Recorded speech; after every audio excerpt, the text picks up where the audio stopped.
નમસ્કાર, હું Rinku Prajapati public India ન્યૂઝમાં આપનું સ્વાગત કરું છું। શરૂઆત કરીએ આજના સમાચારની।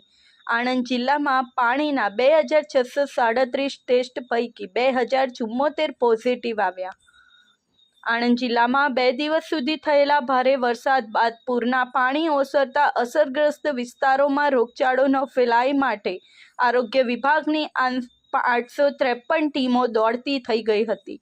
ત્યારે કુલ 2637 પાણીના ટેસ્ટ પૈકી 2074 ટેસ્ટ પોઝિટિવ આવ્યા હતા, જેથી જિલ્લામાં દવાનો છંટકાવ સહિતની કામગીરી આરંભાઈ હતી।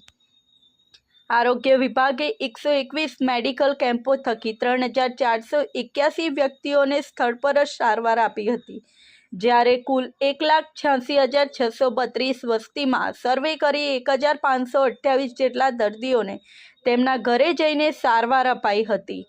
જિલ્લામાં 6 શેલ્ટર હોમમાં 272 લોકોને આશ્રય આપીને તમામ લોકોનું મેડિકલ ચેકઅપ કરી જરૂરી સારવાર પણ કરાઈ હતી, જ્યારે 2 સગર્ભાઓને શેલ્ટર હોમમાં અને 1 સગર્ભાને હોસ્પિટલ ખાતે સ્થળાંતરિત કરાઈ હતી, જેમાંથી સગર્ભાની સફળ પ્રસૂતિ થઈ છે। જ્યારે અસરગ્રસ્ત વિસ્તારમાં કુલ 2637 જેટલા પીવાના પાણીના આરસી ટેસ્ટ કરવામાં આવતા 2074 ટેસ્ટ પોઝિટિવ જોવા મળ્યા છે, જેથી 2,26,356 જેટલી ક્લોરીન ગોળીઓનું અને 1,196 ORS પેકેટનું અસરગ્રસ્ત વિસ્તારોમાં વિતરણ કરવામાં આવ્યું છે। આ સાથે આજના સમાચારને સમાપ્ત કરીએ છીએ।